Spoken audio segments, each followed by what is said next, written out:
So far in the 2024-25 Premier League season, Phil Foden has yet to find the back of the net.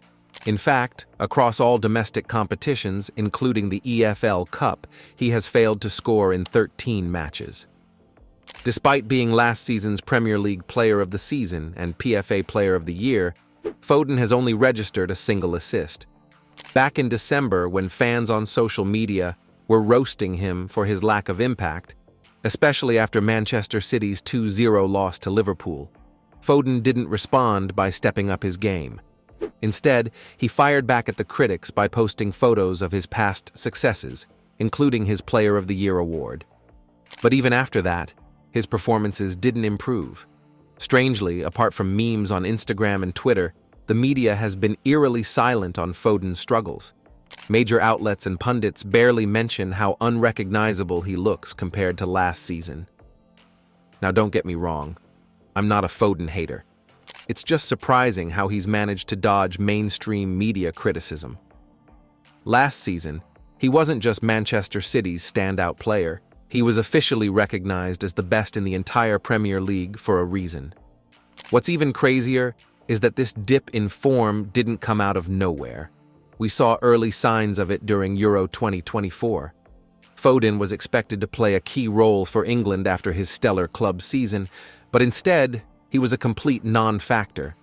In crucial matches, he disappeared, barely influencing the game at all. Whether it was due to tactical mismanagement, lack of chemistry with his teammates, or a sudden drop in form, fans were left baffled. After all, this was the same player who had just recorded 27 goals and 12 assists in 53 club matches. But if you dig deeper into his history with England, this isn't exactly new.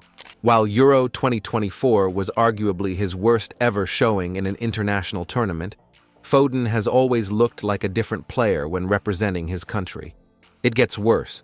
Throughout the entire Euros qualifying campaign, and even all of 2024 so far, he hasn't registered a single goal or assist for England. In fact, in his last 15 appearances for the national team, he has failed to contribute to a goal at all. To put it into perspective, since December 10, 2022, Foden has managed just one goal contribution for England, a goal against Scotland in a friendly match back in September 2023. That's absolutely shocking. And yet, despite this, the English media continues to protect him. Just listen to how fiercely Micah Richards defends Foden's performances for England. Cesc Fabregas didn't hold back. And after he spoke the truth, people just stopped discussing Foden altogether. The contrast between his performances for England and Manchester City is impossible to ignore. But why is that? At City, Foden thrives in Guardiola's meticulously structured system, where every movement is calculated, and each player understands their role perfectly. However, England's more free-flowing and less rigid setup often leaves him lost. Unlike at City, where his positional awareness and playing style are maximized, England's lack of tactical cohesion limits his ability to influence games. While Guardiola's philosophy creates a well-oiled machine on the pitch, he has never been particularly known for nurturing young talents into well-rounded players. His system demands strict adherence to specific roles, making it difficult for young players to break free and improvise.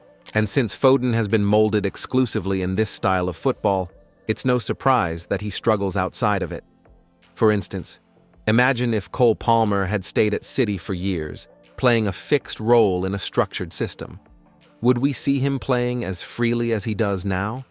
Probably not. Now, this isn't about judging Pep's tactical approach or debating whether it's good or bad, but it's hard to ignore how it has impacted Foden's development. That said, Foden isn't just a system player. He's extremely talented and still has time to evolve. But if Guardiola's style is all he has ever known in his professional career, he desperately needs to adapt to other systems. Of course, it's not entirely on Foden. England's management hasn't exactly been stellar during his time, which only makes things worse. Many of their midfielders are played out of position, further hindering his ability to shine. After his incredible 2023-24 season, many expected him to break out of that mold, but so far, he's still struggling to make an impact. This brings us to the current Premier League season, where Manchester City is unexpectedly crumbling midway through. At the time of this discussion, they've shockingly dropped to 5th place. Yes, 5th place. No one could have predicted such a steep decline, and it's clear that one of the biggest reasons for their struggles is the absence of key players due to injuries. Most notably, their defense has taken a massive hit, weakening the entire squad. With John Stones struggling with injuries, some might overlook his importance, but the impact of his absence has been undeniable. During the 3 Champions League matches he missed, City suffered 2 heavy defeats, getting thrashed 4-1 by Sporting CP and losing 2-0 to Juventus, before blowing a 3-goal lead against Feyenoord, ultimately settling for a 3-3 draw. His absence in the Premier League was just as costly. Out of the 5 matches he missed, City managed only 1 win, and that was against Nottingham Forest. Clearly, his defensive presence is crucial to the team. Then there's Mateo Kovacic, a midfielder City has increasingly relied on due to their ongoing injury crisis. While he's no Rodri or Kevin De Bruyne, he played a vital role in controlling the midfield during this turbulent period. However, he too was sidelined, and the effect was immediate. In the 11 matches he featured in, City lost just twice, but in the 4 matches he missed, they suffered 2 defeats and a draw, dropping valuable points and allowing teams like Liverpool and Chelsea to climb the table. He has only just returned and still needs time to regain form. Of course, Rodri's absence has been another massive blow. While he may not be the focal point of City's attack, he is unquestionably a key factor in their overall success. Some might debate whether he is the squad's most important player, but there's no doubt he is the backbone of City's possession game. His ability to win back the ball and provide structure allows both the midfield and defense to function smoothly. Without that stability, even with all of City's attacking firepower, they become vulnerable at the back. While Rodri does contribute to attacking play at times, the true creative genius in City's midfield has always been Kevin De Bruyne. This season, however, De Bruyne has not only been recovering from injury, but is also not performing at the elite level we've come to expect. With age catching up to him, he remains the only player in City's squad capable of optimizing their attacking play, and his decline affects no one more than Foden. Watching Foden play, it's clear he thrives on positioning himself between defenders and making sharp runs into tight spaces. However, executing the precise passes needed to exploit those spaces is an incredibly difficult skill, one that De Bruyne has mastered better than anyone. KDB's ability to thread pinpoint through balls to Foden, Haaland, Doku, and others has been a major reason for their attacking success. But now, not only is De Bruyne recovering from injury, but he is also past his prime. While he can still produce moments of brilliance, he can no longer do it with the consistency that City has relied on for so many years. And the reality is, there is no one else in the squad who can replicate that level of playmaking. Not Rodri, not anyone. Now, some might argue that De Bruyne was also injured for large parts of last season, yet Foden was performing at an entirely different level. His confidence was sky high, and he was even being touted as the heir to David Silva, one of the greatest midfielders in Premier League history. However, his recent struggles and inability to adapt to different game situations have exposed the areas where he still needs significant development as a player. Beyond his technical skills and on-field abilities, I genuinely believe the biggest factor affecting Foden's form is the psychological pressure. Heading into the 2024-25 season, he carried the weight of monumental accolades from the previous campaign. However, after a hugely disappointing Euro 2024, the most underwhelming tournament performance of his career, the pressure to not only replicate his club form but also redeem himself for England has only intensified. His decline appears to be more mental than tactical.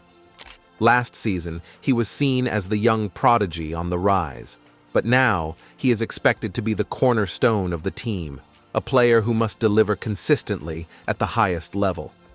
Unfortunately for this generation of footballers, The reality is that many lack the same level of mental resilience as those who came before them. On the pitch, Foden's performances have shown signs of hesitation, self-doubt, and overthinking. The urgency and hunger that once defined his game seem to be missing.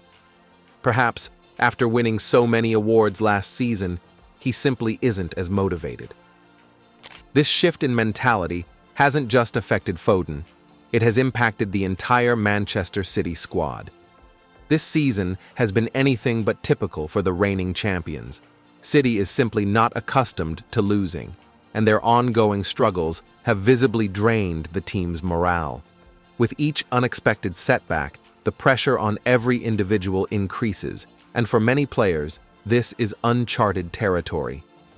The unfamiliarity of being in such a slump makes it even harder for them to regain control. For Foden, this only amplifies the weight on his shoulders. More than ever, eyes are turning to him, expecting him to step up and make a difference.